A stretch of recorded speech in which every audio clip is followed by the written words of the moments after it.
Hello, Celine, and welcome back from spring break. I'm Sarah Burgess. And I'm Quin Johnson. This week we focus on the off-season sports of cycling, team synchronized skating, and we offer up some advice for athletes during the off-season. All this and more on our first spring episode of Hornet Nation.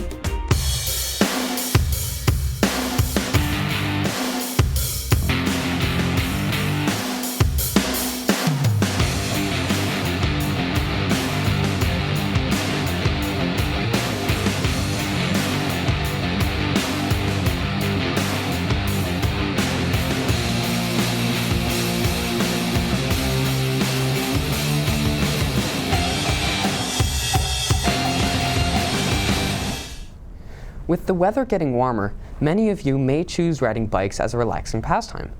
But how much do you know about the competitive racing scene? Ming Cork fills us in on this fast-paced sport. While the traditional sports Celine offers are on hold, let's take a ride to see what competitive cycling is all about. Cycling falls into several categories, including road, gravel, mountain, cyclocross. We're going to focus on road for now. Road cycling has three types of racing: criterium, road race, and time trial. Criterium is when riders race in laps for the finish. Road race is where riders go from point A to point B. Time trial takes a break from riders racing against each other and instead racing against the clock. Ansel Dion gives us some insight into what goes on just before a race. What do you typically do before a race, like stretching, food, and biking? Yeah, so I'll stretch and then I'll try to ride, eat an hour or two before I ride and warm up maybe half an hour before or an hour before. What's your favorite part of a race? I really like a race because everything's fast-paced and there's a lot of glory in it, and also teamwork is something great about cycling that people don't normally see. It's not just you riding on your own, it's you working with your team to have the team win. Now, during the race, you'll have to know what drafting is. It's essentially using the person in front of you as a shield from the wind, reducing the air resistance, allowing you to go faster with less effort. Now that we know how to race, let's talk about what you'll be racing on. A road bike is defined by two main things: drop handlebars and skinny low-friction tires. This will give you a bit of an edge in your position on the bike, and as well as reducing friction. With that in mind, maybe you'll give cycling a spin. Reporting from Hornet Nation, I'm Ming Cork. Back to you in the studio. Thanks, Ming. If you're interested in exploring bicycle racing, you can find the Ann Arbor Velo Club's website at annarborveloclub.org. Since our spring season has just started, our Hornets have a few new scores and upcoming games for us to present. The Celine varsity baseball team traveled to Grand Park Athletic Complex in Indiana to kick off their season over spring break. The boys fell short to Westfield Shamrocks with a final score of 4-3, and they also fell short to Columbus North with a final score of 6-0. The girls lacrosse team also struggled in their game on the 23rd, hosting a scrimmage against the DeWitt Panthers, ending in a loss with a final score of 10-5. The girls returned to the field tonight at 7 against the Canton Chiefs. The girls' varsity soccer team traveled down to Destin, Florida to prepare for their season, which kicked off last night against Walled Lake Northern. We didn't have a score at the time of filming, but they faced off against Okemos on Friday at Hornet Stadium. You'll be able to stream home games at SelineLive.com. As spring has now officially sprung with the beginning of our spring sports, Garrett Corwin zeroes in on a different sport that isn't sponsored by the school that you may not have heard about. Although Celine provides a wide variety of sports, some sports do not get the attention to be a funded sport. Two athletes from Celine are determined to fulfill their dream, regardless if they have to travel or not.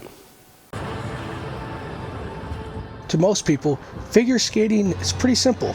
Step on the ice and start moving. But to these girls, there's a whole nother aspect to it. So I'm Evie Lem, and basically figure skating is a very artistic sport. It's kind of like dance on ice. I'm Charlotte Lawrence, and one thing that's really special about synchronized skating as a discipline is it combines like all the other disciplines. You have singles, you have pairs, but synchro really combines everything. So you have like the technique of ice dance, you have the lifts of pairs, and one thing that they've been trying to add into synchro is like the jumps aspect of it, because you want that wow aspect so people watch it. Charlotte and Evie tell us the struggles of being a student athlete while competing for Team USA. So we recently represented Team USA and went to Austria, and we just came back from nationals, so there's a lot more traveling involved. Second try, I had to miss a lot of school, because for both our international competition in Austria and nationals, we missed the whole week. And then there was other competitions. We went to California, and more close competitions, we had like Chicago and stuff, where you'd miss like Thursday and Friday as well.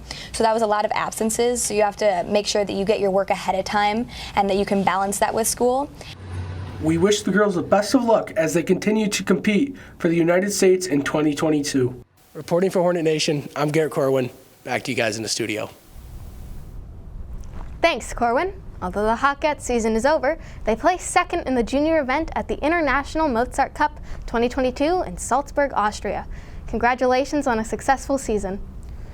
The demands of athletic competition and school can weigh heavy on student athletes, but Hornet Nation is here to help. Ben Isaacson brings us more. The world of a student athlete can be hectic at times. Getting to practices on time, turning in homework, studying for tests, and keeping a healthy diet that supports an athlete lifestyle can be challenging. Today, we give you some tips and tricks on how to make everything just a little more bearable. Yeah, I think you have to just prioritize and be efficient is what I would say.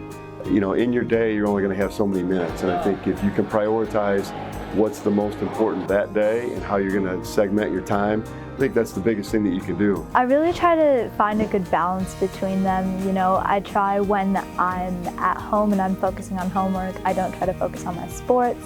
And the same thing the other way around, when I'm playing my sports, I don't try to think about what I'm doing in school. To help with balancing school and sports, a planner of some kind can be a helpful tool. I keep a planner. It's really helpful, especially in terms of managing like my school assignments and managing what I have to do during the day. Electronic, I think now is the way to go. It's as simple as something pops in your mind, you know you have to do it, you just jot it down on your phone. But I do think that's helpful to review it, especially in the morning and at night before you go to bed, to make sure that you're somewhat prepared for the next day.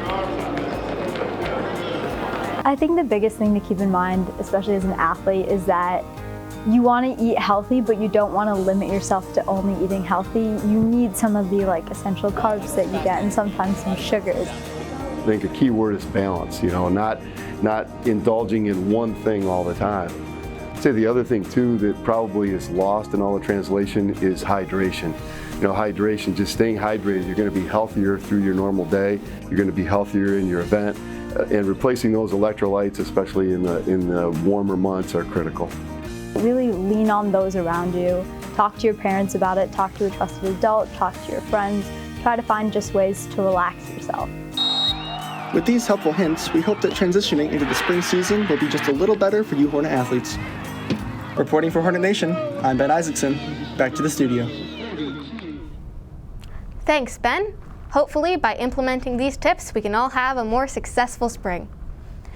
That's all for this show, folks. Tune into our next episode on April 20th. And be sure to follow us on Twitter for the latest show updates at Nation Hornet and on YouTube and Instagram at Celine Video. I'm Quin Johnson. And I'm Sarah Burgess. Have a great season, Hornets.